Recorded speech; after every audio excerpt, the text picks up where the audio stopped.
You've heard the promises. Ask, and you shall receive. Seek, and you shall find. If you have faith the size of a mustard seed, you can move mountains. You heard them. You believed them. And then life happened. The marriage didn't make it. The diagnosis came. Your kid walked away. The dream died slowly, piece by piece, while you kept praying.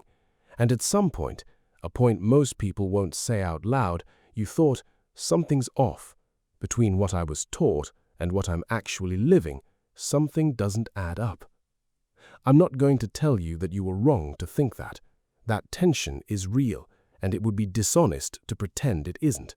But I want to invite you into a scene that happened 2,000 years ago, in a locked room, on a night when a group of men were feeling exactly what you're feeling right now. It's Friday night. Jesus is dead, and the disciples are locked in a room, not because they were weak, but because they were terrified. That same kind of terror that hits when everything you put your faith in falls apart all at once. Think about who these guys were. Peter wasn't a man of little faith. He was the guy who climbed out of the boat and walked on water. John wasn't some distant observer. He was standing at the foot of the cross when almost everyone else had already run. These weren't Sunday morning Christians. They had left everything: family, jobs, security. 3 years walking the roads of Galilee with Jesus, watching blind people see and dead people walk out of tombs. They were all in. And now they were sitting in a dark room with the door bolted shut, trying to figure out what had gone wrong. Their faith hadn't worked the way it was supposed to. At least that's what it looked like in that moment. Because they had a story in their heads, an ending they expected, a king taking his throne, a kingdom rising, a victory everyone could see, and they would be right there with him, the chosen 12. That's how the story was supposed to go. And instead, the story had ended in shame, in blood, on a cross, in a borrowed tomb, in a silence that made no sense at all. They looked at each other across that room, and the look on their faces said everything. What just happened? Here's the question that room raises. It wasn't their faith that had failed. It was the way they were reading what was happening. They had built a story where they were the main characters, where faith was something that existed to serve their dreams, their success, their flourishing. That's the air we breathe, inside the church and outside of it.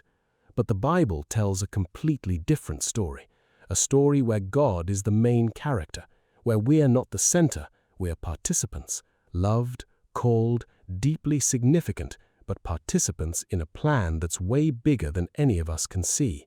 And God doesn't hand us the details of that plan. He shows us the big picture: redemption, salvation, judgment, eternity with Him. But this specific Friday you're living through right now, the why behind it, what's being prepared in the silence of your Saturday, that He doesn't explain. He just says, "Trust me." The disciples couldn't make sense of what was happening because inside the way they saw the world, those events had no explanation. Not because they were naive, not because their faith was small, but because nobody can see the full arc of the story from inside its darkest chapter. I need to be honest with you about something.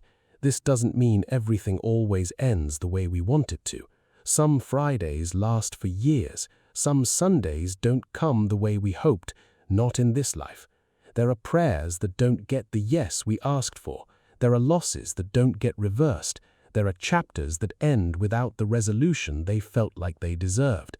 The Christian faith is not a guarantee that things will go the way you want them to go, but it's something more solid than that.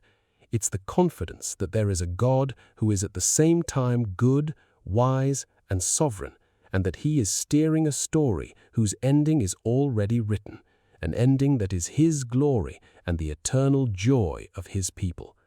Faith isn't the tool that forces the mechanism to work our way. It's the rest that comes from knowing the mechanism is working according to His purposes, which are good, and He is good. And maybe one of the biggest things faith can do in us isn't change our circumstances. Maybe it's change where we're reading our circumstances from main characters demanding a specific plot to participants who trust the author. It's still Friday night in that room, the door is still locked, Jesus is still dead, and they still don't understand anything. But we know what they didn't know, that on the other side of that night, silent, sealed, seemingly final, the greatest love story the world has ever seen was about to reach its climax. That Friday wasn't the end of the story, it was the heart of it. Sunday was coming, and with it a blessing beyond anything they could have calculated, for every nation on earth. If you're in a locked room right now, if your faith isn't working the way you were taught it should, maybe the question isn't whether God is listening. Maybe it's where you're reading the story from. You're in a chapter, a hard one, maybe the hardest one you've ever been in. But chapters aren't the whole book, and there is an author who knows every word of what's still coming, who leads every story in the best possible way, who is good, who is wise, who loves you, and who is writing with a precision you'll only fully understand when you can see the whole story. For now, you can rest, not because everything makes sense, but because he does.